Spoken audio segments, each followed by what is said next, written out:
Fala, gente linda! Tá com dúvida em relação ao que é repertório sociocultural produtivo? Tem dificuldade em entender o conceito e aplicá-lo também? Então se liga nessa aula até o final.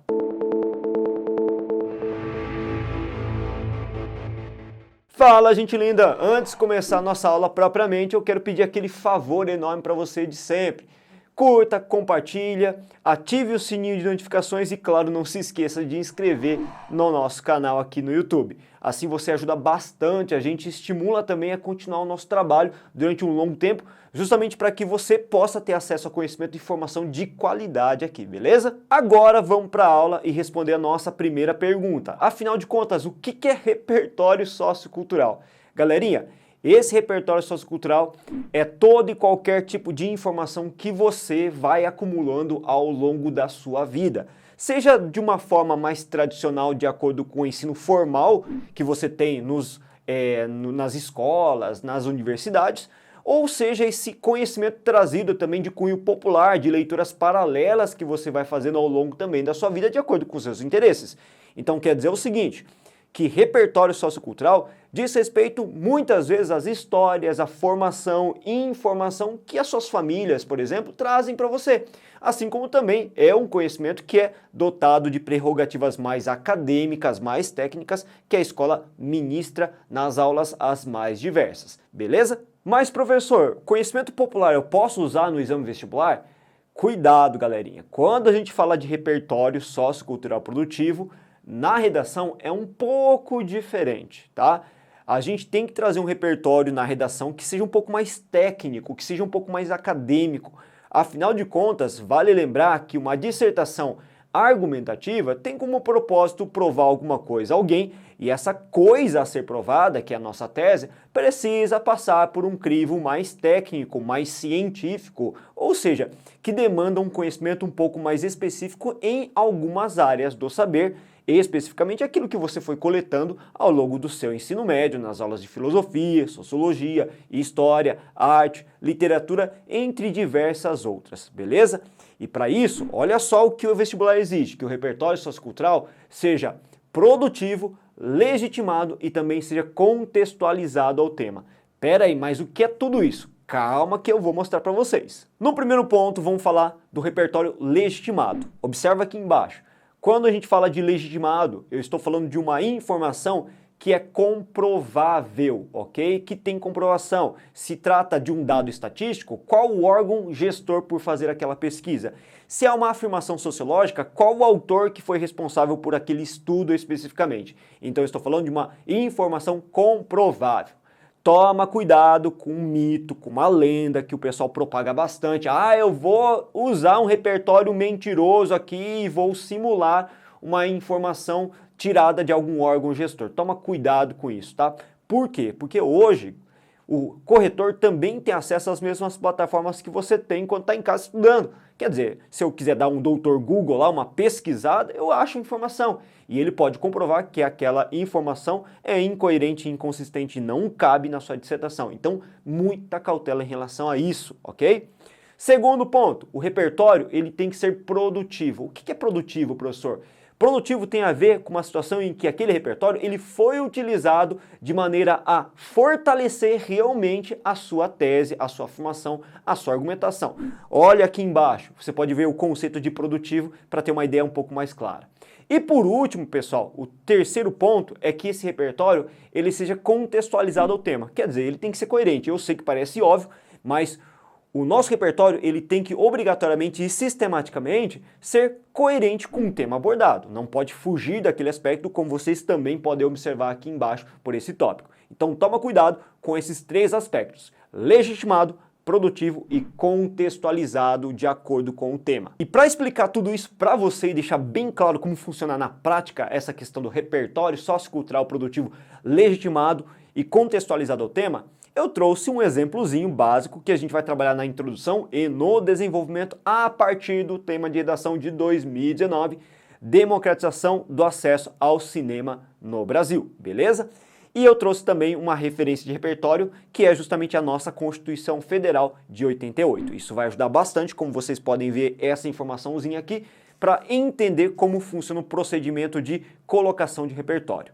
Mas, antes de mais nada, vale lembrar uma coisa que eu gosto bastante de alertar os meus alunos todos.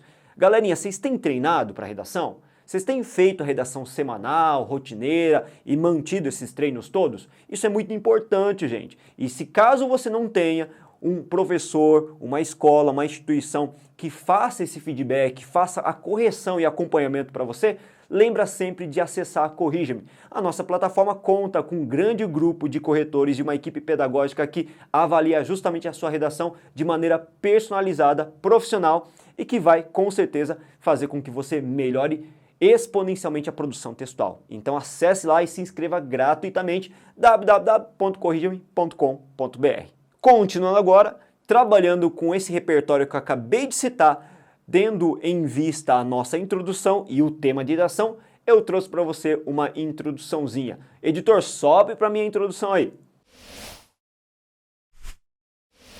Olha só o que a gente fez, a gente demarcou o repertório em vermelho para ficar bem claro, tá? Segundo a Constituição Federal de 88, todos os brasileiros têm direito ao lazer. Lazer porque o tema de redação, democratização do acesso ao cinema, se referia a esse direito inalienável a todo brasileiro que é o lazer, ok?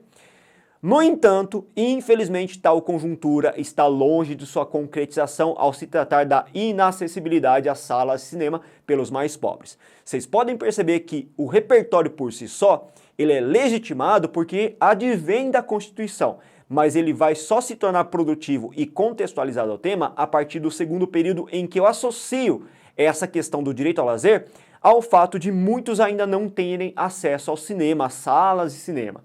Logo, resta levantar as razões da perpetuação desse impasse para propor medidas que permitam a democratização às salas de projeção. Espero que tenha ficado bem claro para vocês como funciona. Então, num primeiro período, na introdução no caso, lá na contextualização a gente insere o repertório e o segundo período é responsável já por associar esse repertório ao nosso tema e torná-lo produtivo, portanto, e contextualizado ao tema. Mas espera aí, professor, como ficaria um repertório como este, por exemplo, ou um outro repertório, a gente vai trazer também, né, para trabalhar no desenvolvimento? Bom, editor, sobe para mim esse texto para matar a curiosidade desses alunos. Nesse caso, vamos supor que a gente está usando um desenvolvimento não relacionado à introdução que a gente fez, ok? É um desenvolvimento meio que isolado, aí uma outra situação, circunstância, e nesse caso também eu trouxe um outro repertório que é a obra Capitães da Areia, do autor renomadíssimo brasileiro do modernismo brasileiro aí, o Jorge Amado. Vamos lá? De início é fulcral discutir as razões históricas e de ocupação do espaço urbano para entender o problema. Vocês podem perceber que esse primeiro momento aí nada mais é do que o meu tópico frasal, que é aquele período inicial do parágrafo de desenvolvimento responsável por contextualizar, por limitar a discussão que vai ser feita nesse parágrafo. Em vermelho, aí sim o nosso repertório. Na obra Capitães da Areia, do renomado autor Jorge Amado, tem-se o desenho de uma Salvador dividida de acordo com a delimitação geográfica, em que os pobres são empurrados para a periferia e se distanciam dos centros urbanos, regiões que concentram opções de entretenimento.